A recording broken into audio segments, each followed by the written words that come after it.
Seven Deadly Innocent Frauds of Economic Policy by Warren Mosler. Prologue. The term innocent fraud was introduced by Professor John Kenneth Galbraith in his last book, The Economics of Innocent Fraud, which he wrote at the age of 94 in 2004, just 2 years before he died. Professor Galbraith coined the term to describe a variety of incorrect assumptions embraced by mainstream economists, the media, and most of all, politicians. The presumption of innocence, yet another example of Galbraith's elegant and biting wit, implies those perpetuating the fraud are not only wrong, but also not clever enough to understand what they are actually doing. And any claim of prior understanding becomes an admission of deliberate fraud, an unthinkable self-incrimination. Galbraith's economic views gained a wide audience during the 1950s and 1960s with his best-selling books The Affluent Society and The New Industrial State.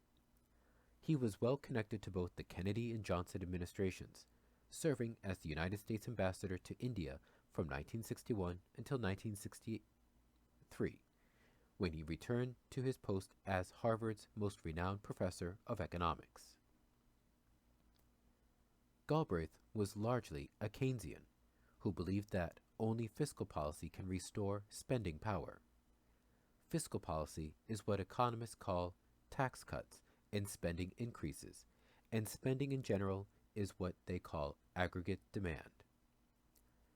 Galbraith's academic antagonist, Milton Friedman, led another school of thought known as the Monetarists. The Monetarists believed the federal government should always keep the budget in balance and use what they called monetary policy to regulate the economy. Initially, that meant keeping the money supply growing slowly and steadily to control inflation, and letting the economy do what it may. However, they never could come up with a measure of money supply that did the trick, nor could the Federal Reserve ever find a way to actually control the measures of money they experimented with.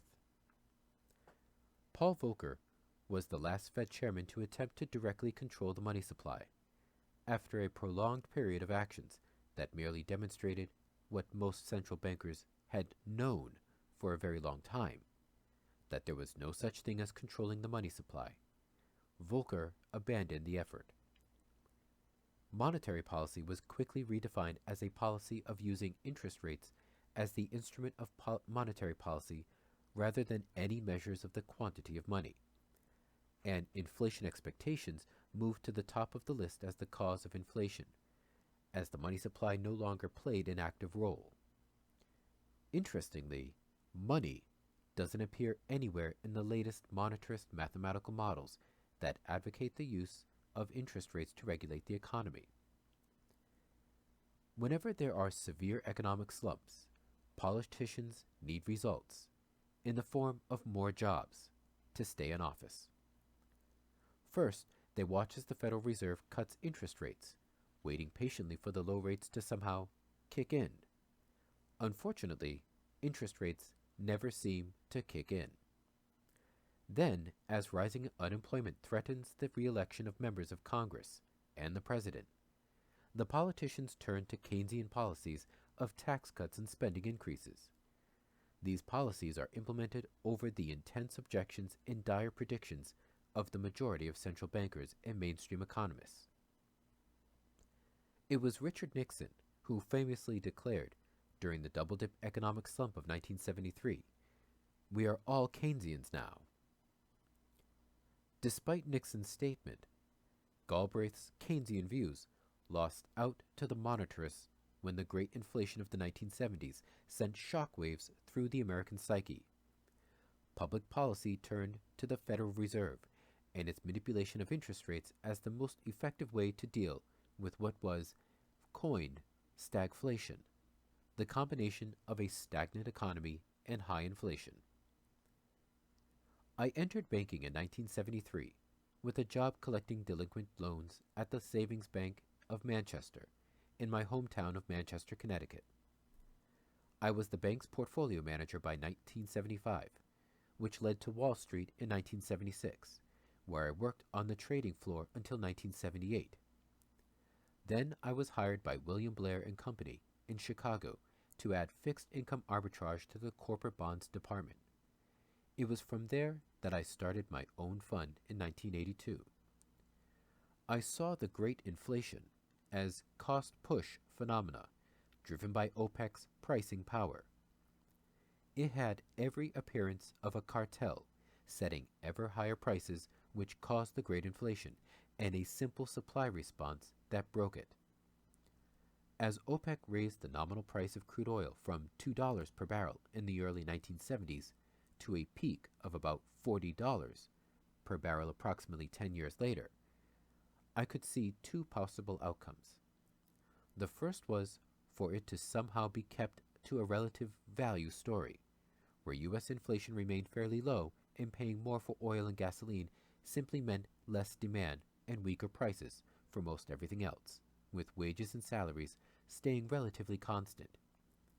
This would have meant a drastic reduction in real terms of trade and standard of living, and an even larger increase in the real terms of trade and standard of living for the oil exporters. The second outcome, which is what happened, was for a general inflation to ensue.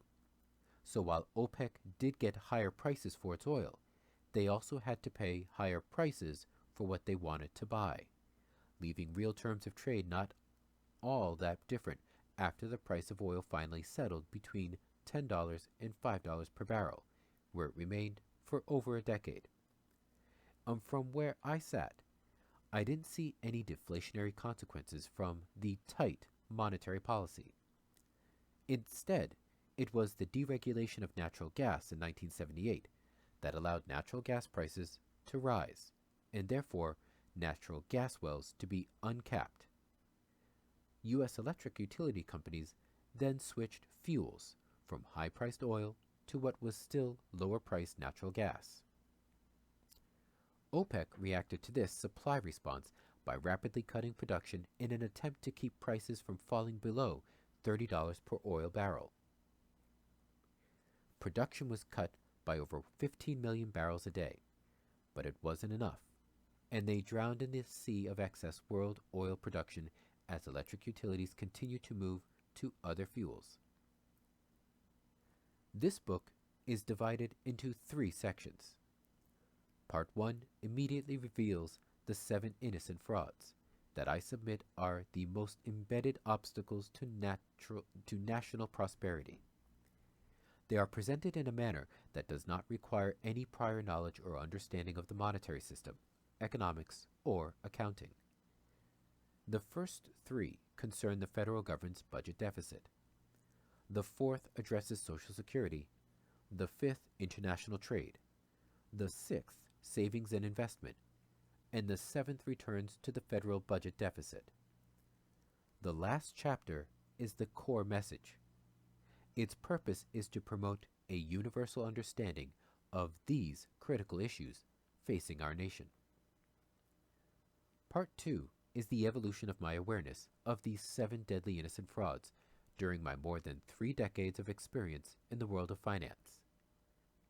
In Part 3, I apply the knowledge of the 7 deadly innocent frauds to the leading issues of the day. In Part 4, I set forth a specific action plan for our country to realize our economic potential and restore the American dream.